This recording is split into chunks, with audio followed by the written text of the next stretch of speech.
Capítulo 14. Visiones y pesadillas. En enero de 1832, José, Emma y los mellizos vivían en la casa de Elsa y John Johnson en Hiram, Ohio, a unos 50 kilómetros al sur de Kirtland.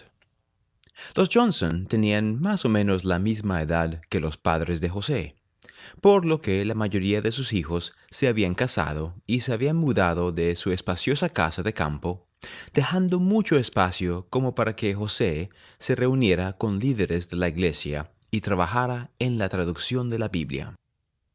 Antes de bautizarse, Elsa y John habían sido miembros de la congregación de Ezra Booth. De hecho, fue el sanamiento milagroso de Elsa efectuado por José lo que llevó a Ezra a unirse a la iglesia. Pero mientras que Ezra había perdido su fe, los Johnson continuaron apoyando al profeta, tal como lo habían hecho las familias Whitmer y Knight en Nueva York. Ese invierno, José y Sidney pasaron gran parte de su tiempo traduciendo en una habitación en el piso superior de la casa de la familia Johnson. A mediados de febrero, mientras leían en el Evangelio de Juan acerca de la resurrección de las almas justas e injustas, José se preguntó si no habría más que saber sobre el cielo y la salvación de la humanidad. Si Dios recompensaba a sus hijos según sus obras en la tierra, ¿no eran las nociones tradicionales del cielo y el infierno demasiado simples? El 16 de febrero, José, Sidney y unos 12 hombres más estaban sentados en una habitación del piso superior de la casa de la familia Johnson. El Espíritu reposó sobre José y Sidney, y se quedaron quietos al abrirse una visión ante sus ojos. La gloria del Señor los rodeó, y vieron a Jesucristo a la diestra de Dios. Ángeles adoraban ante su trono, y una voz testificó que Jesús era el unigénito del Padre. «¿Qué es lo que veo?», preguntó José mientras él y Sidney se asombraban de las maravillas que veían. Entonces describió lo que veía en la visión, y Sidney dijo, «Yo veo lo mismo». A continuación, Sidney hizo la misma pregunta y describió la escena que veía frente a él. Cuando terminó, José dijo, «Yo veo lo mismo». Hablaron así durante una hora, y su visión reveló que el plan de salvación de Dios comenzó antes de la vida en la tierra, y que sus hijos resucitarían después de la muerte mediante el poder de Jesucristo. También describieron el cielo de una manera que nadie en la habitación había imaginado. En lugar de ser un solo reino, estaba organizado en varios reinos de gloria. Ampliando la descripción que el apóstol Pablo hizo de la resurrección en 1 Corintios 15, José y Sidney vieron y describieron detalles específicos acerca de cada reino. El Señor preparó la gloria celestial para aquellos que hubieran sido inicuos y no se arrepintieron en la tierra. La gloria terrestre era para quienes hubieran vivido honorablemente, pero sin obedecer completamente el Evangelio de Jesucristo. La gloria celestial era para aquellos que aceptaran a Cristo, hicieran convenios del Evangelio y los guardaran, y heredaran la plenitud de la gloria de Dios. El Señor reveló más en cuanto al cielo y la resurrección a José y Sidney, pero les dijo que no lo registraran.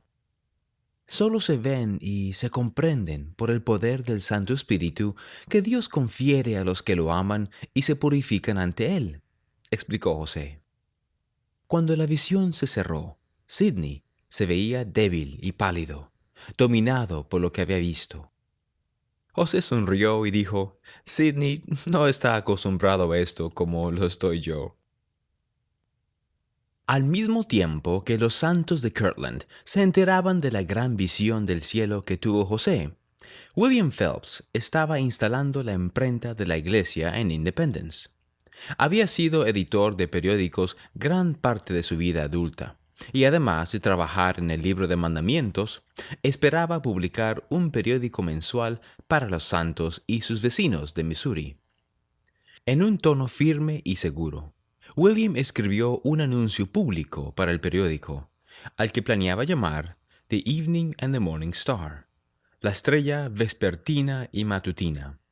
The Star, la estrella, recibirá su luz de fuentes sagradas, declaró, y se dedicará a las revelaciones de Dios.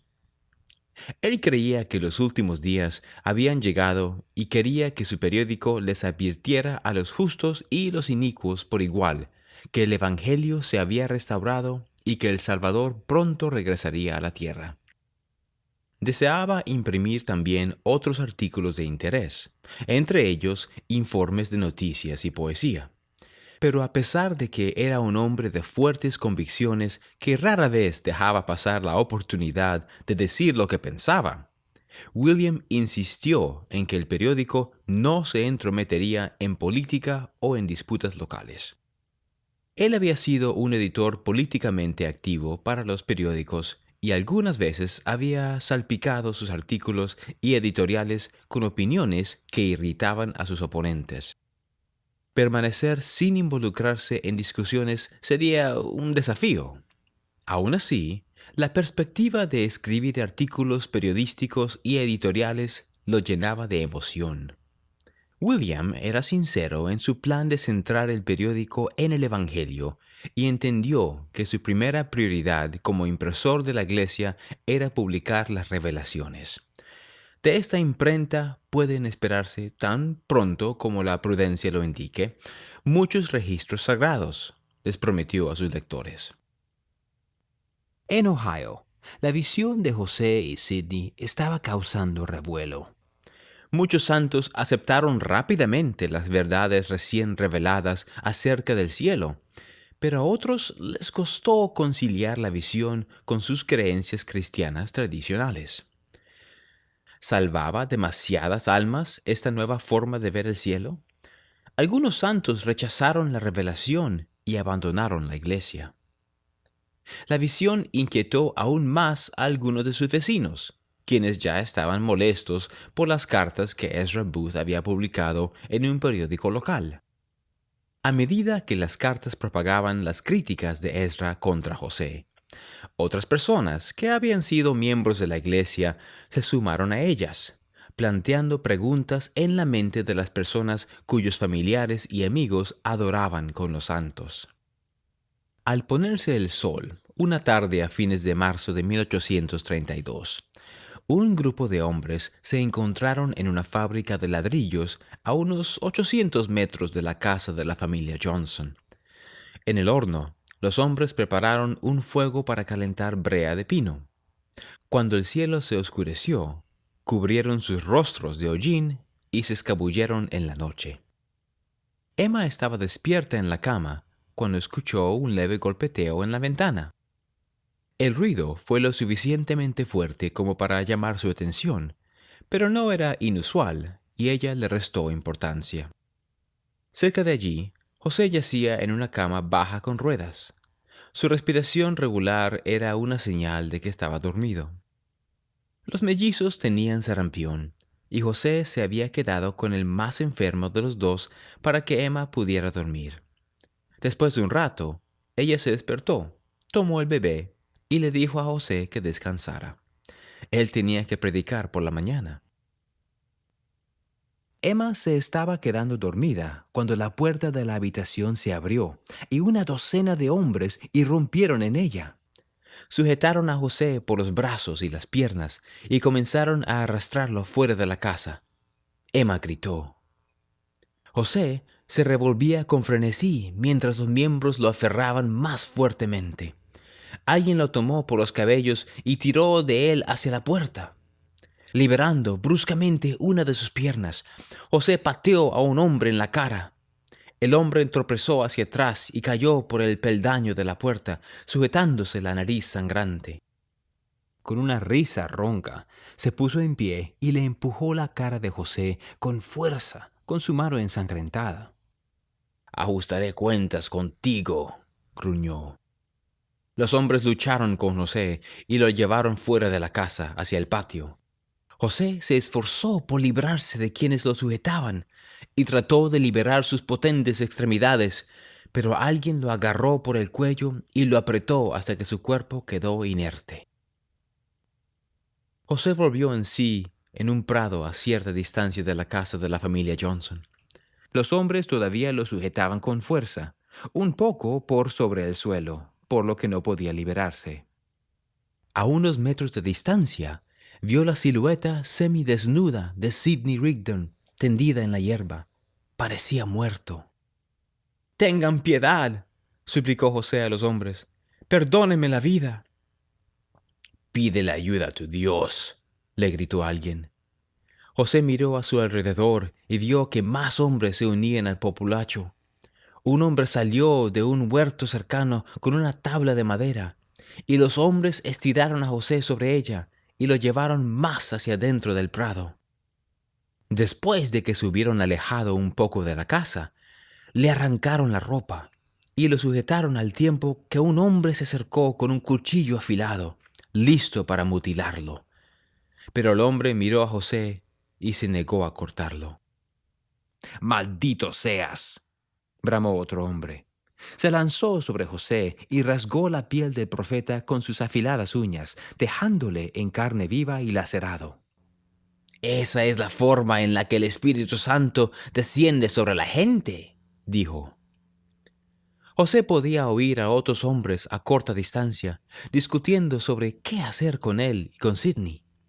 No podía oír cada palabra que decían, pero creyó haber escuchado uno o dos nombres conocidos.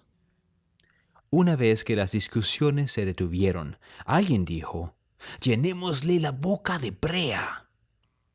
Sucias manos forzaron su mandíbula a abrirse, mientras un hombre intentaba verter una botella de ácido en su garganta. La botella se rompió en los dientes de José, cortando a uno de ellos. Otro hombre trató de meter una paleta de brea pegajosa en su boca, pero José sacudió la cabeza de atrás para adelante. «¡Maldito seas!», gritó el hombre. «¡Levanta la cabeza!». Metió la paleta en la boca de José hasta que la brea le rebosó por los labios. Llegaron más hombres con una tinaja de brea y la vertieron sobre él. La brea corrió por su piel lacerada y por su cabello. Lo cubrieron con plumas, lo tiraron en el suelo frío y huyeron de la escena. Cuando se marcharon, José se quitó la brea de los labios y jadeó en busca de aire. Se esforzó por ponerse de pie, pero sus fuerzas le fallaron. Lo intentó de nuevo, y esta vez logró mantenerse erguido. En el aire a su alrededor revoloteaban plumas perdidas. Cuando vio a José caminando a tropezones hacia la puerta de la familia Johnson, Emma se desmayó, segura de que el populacho lo había desfigurado hasta dejarlo irreconocible. Al escuchar la conmoción, varias mujeres del vecindario habían corrido hasta la casa. José pidió una manta para cubrir su cuerpo maltratado. Durante el resto de la noche, las personas atendieron a José y a Sidney, que habían estado tendido en el prado por mucho tiempo, respirando apenas. Emma raspó la brea de las extremidades, el pecho y la espalda de José. Elsa Johnson, mientras tanto, utilizó grasa de cerdo de su despensa para aflojar la brea endurecida de su piel y cabello. Al día siguiente, José se vistió y dio un sermón desde la puerta de la familia Johnson. Reconoció a algunos de los hombres del populacho entre la congregación, pero no les dijo nada. Por la tarde, bautizó a 3 personas. Aún así, el ataque había causado mucho daño. Su cuerpo tenía moretones y estaba dolorido por la paliza. Sidney yacía en la cama, delirando, debatiéndose entre la vida y la muerte. El populacho lo había arrastrado fuera de su casa por los talones, dejándole la cabeza sin protección mientras rebotaba por las escaleras, y lo arrastraban por el frío suelo de marzo. Los bebés de José y Emma también sufrieron, mientras que la salud de su hermana melliza Julia mejoró constantemente. El pequeño Joseph empeoró y murió más tarde esa semana. El profeta culpó de la muerte de su hijo al aire frío que entró a raudales en la casa cuando el populacho lo arrastró fuera. Unos días después del entierro del bebé, José regresó a la obra a pesar de su dolor. Siguiendo el mandamiento del Señor, partió para Missouri el 1 de abril junto con Newell Whitney y Sidney, quien todavía estaba débil por el ataque, pero que se había recuperado lo suficiente como para viajar. El Señor había llamado recientemente a Newell para que prestara servicio como obispo de los santos en Ohio, y le mandó que consagrara el dinero excedente de sus rentables negocios para ayudar a mantener la tienda, la imprenta y las compras de tierra en Independence. El Señor deseaba que los tres hombres fueran a Missouri e hicieran convenio de cooperar económicamente con los líderes de Sion a fin de beneficiar a la iglesia y cuidar mejor de los pobres. También quería que fortalecieran a los santos para que no perdieran de vista su responsabilidad sagrada de edificar la ciudad de Sion. Cuando llegaron a Independence, José convocó un consejo de líderes de la iglesia y leyó una revelación que los llamaba a él, a Edward Partridge, a Newell Whitney y a otros líderes de la iglesia a hacer convenio entre sí a fin de administrar los asuntos de negocios de la iglesia. Os doy este mandamiento de ligaros por medio de este convenio, declaró el Señor, buscando cada cual el bienestar de su prójimo y haciendo todas las cosas con la mira puesta únicamente en la gloria de Dios. Ligados de esta manera, se denominaron a sí mismos la firma unida. Mientras estaba en Missouri, José visitó también a los miembros de la antigua rama Colesville y a otras personas que se habían establecido en la zona.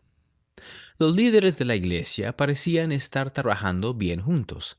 La nueva imprenta se preparaba para publicar el primer ejemplar de The Evening and the Morning Star, y muchos miembros de la iglesia estaban ansiosos por edificar la ciudad. Pero José presentía que había resentimientos hacia él por parte de algunos de los santos, entre ellos algunos de sus líderes. Parecían molestos por su decisión de quedarse en Kirtland en lugar de mudarse permanentemente a Missouri. Y algunos aún parecían disgustados por lo que había sucedido en su última visita a la región, cuando él y algunos de los líderes habían estado en desacuerdo sobre dónde establecer Sion en Missouri. El resentimiento de ellos los sorprendió. ¿No se daban cuenta de que había abandonado a su afligida familia y había viajado 1,300 kilómetros solamente para ayudarles? Mientras José visitaba a los santos en Independence, William McLellin estaba luchando espiritualmente en Ohio. Después de ser llamado como misionero, había pasado el invierno predicando el Evangelio, primero en ciudades y pueblos al este de Kirtland y más tarde en el sur. A pesar de que había disfrutado de cierto éxito al principio, la mala salud, el mal tiempo y la falta de interés de las personas lo habían desanimado. Como maestro, estaba acostumbrado a los alumnos obedientes que escuchaban sus lecciones y no contestaban con impertinencia. Sin embargo, como misionero, a menudo estaba en conflicto con personas que no respetaban su autoridad. Una vez, mientras daba un largo sermón, fue interrumpido varias veces y lo llamaron mentiroso. Después de varios meses de fracasos, comenzó a cuestionar si era el Señor o José Smith quien lo había llamado a una misión. Incapaz de resolver sus dudas, abandonó el campo misional y encontró empleo como vendedor en una tienda. En su tiempo libre, examinaba minuciosamente la Biblia, buscando evidencias del Evangelio restaurado, y discutía con escépticos acerca de religión. Con el tiempo, optó por no regresar a su misión. En cambio, se casó con una miembro de la iglesia llamada Emmeline Miller y decidió acompañar a un grupo de unos 100 santos al condado de Jackson, donde había tierra fácil de obtener. En una revelación a José, Dios había reprendido a William por abandonar su misión, pero éste creía que podría comenzar de nuevo en Sion. Sin embargo, él quería hacerlo de acuerdo con sus propios términos.